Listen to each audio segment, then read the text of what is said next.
Bonjour, c'est Katia Tolou. On est dans une nouvelle série qui s'appelle Comment atteindre ses objectifs. Oui, comment faire pour atteindre ses objectifs, quels qu'ils soient, que ce soit perdre du poids, économiser, trouver une nouvelle maison, trouver quelqu'un, l'âme sœur. Je parle de ça parce que j'ai une voisine qui me parlait de ça récemment. Voilà, quel qu'il soit, vous avez des objectifs, des rêves, des choses que vous voulez faire dans la vie et comment il faut faire. Souvent, on ne sait pas. Alors, c'est ce qu'on va voir dans la série cette semaine. Alors, hier, dans mon dernier épisode d'hier, pardon, je disais que quand tout va mal, surtout, il faut garder les objectifs qu'on s'est fixés devant les yeux constamment pour ne pas dévier, pour ne pas se fatiguer, pour ne pas se retrouver à faire un détour, baisser les bras, etc. J'ai dit que c'était une étape importante et c'est là-dessus que c'est terminé la série. Mais alors, si vous n'avez jamais écrit vos objectifs et si vous ne les avez pas sur papier, ça va être difficile de les garder constamment sous les yeux parce qu'on peut oublier à cause du cours de la vie, toutes les choses qu'on a à faire, à penser, à réfléchir, à mettre en place quotidiennement. Donc cette semaine, on va voir comment pratiquement, pas à pas, étape par étape, comment faire pour mettre sur pied des objectifs qui soient clairs, qui soient réalisables. Ça va nous permettre d'avancer tous les jours un petit peu, de faire des progrès, d'avoir des résultats, d'être content, d'être fier et de se fixer de nouveaux objectifs. Alors, la première chose qu'il faut faire, c'est d'abord, il faut savoir où vous voulez aller, ce que vous voulez, ce que vous aimez, ce qui vous fait vibrer, ce que vous avez envie de réaliser.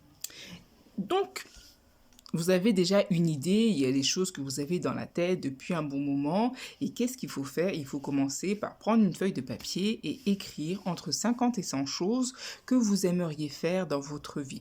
Des choses, enfin tout ce qui vous passe par la tête, voyager, faire ceci, faire cela.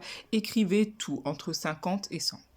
Une fois que vous avez écrit votre liste de 50 à 100 choses que vous aimeriez faire dans toute votre vie, vous allez la regarder, prendre un petit temps de pause et entourer les 25 choses les plus importantes pour vous dans cette liste de 50 à 100 choses. Alors, grosso modo, ça peut vous prendre un petit peu de temps. Ça peut vous prendre, je sais pas, une heure, une demi-heure. Ça dépend si vous les aviez tous en tête ou si vous faites beaucoup de temps pour réfléchir.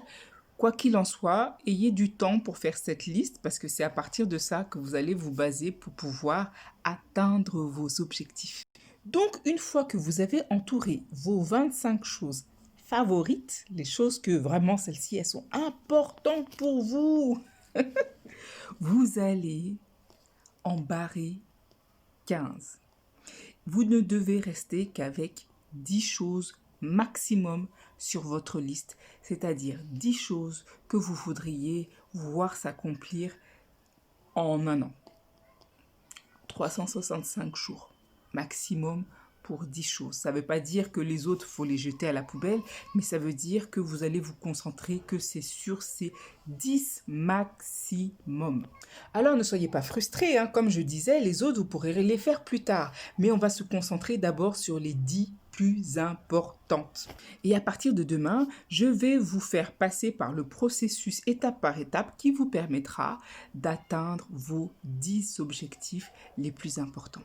Voilà, c'est tout pour aujourd'hui. J'espère que ça vous a plu. Si c'est le cas, likez, partagez, commentez, abonnez-vous, ça me fera plaisir. Et à demain pour la suite. Bye bye.